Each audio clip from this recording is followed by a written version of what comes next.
অনেক যুবক ভাই সবার কাছে অনুরোধ করলাম, ভাইয়া আমার হাত জোর করা অনুরোধ, সেজদা কর, নামাজ পড়। সেজদা না করলে কোরআন শরীফে আছে, সেজদা যদি না করে তো ইবলিস তার পরিচয় 1 ঘন্টা আগেও তারে কোনো ইবলিস কইতো না, শয়তান বলতো না। তার নাম ছিল মুআল্লিমুল মালাইকা। এই যারে এখন ইবলিস বলে, তার আগে পরিচয় ছিল সে ছিল ফেরেশতাদের শিক্ষক, সে ছিল জিন। কোরআন শরীফে আছে সে ছিল ফেরেশতাদের টিচার।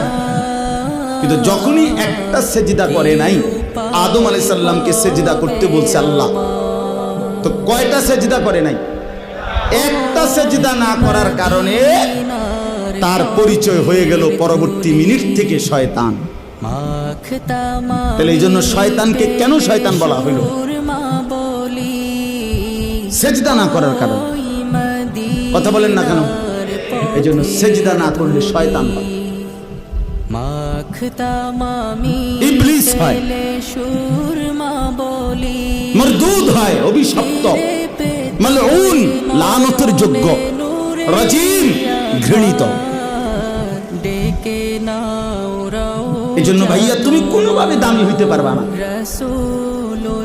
দামি হইতে পারবা না। সেজদাবিহীন দামি হয় না।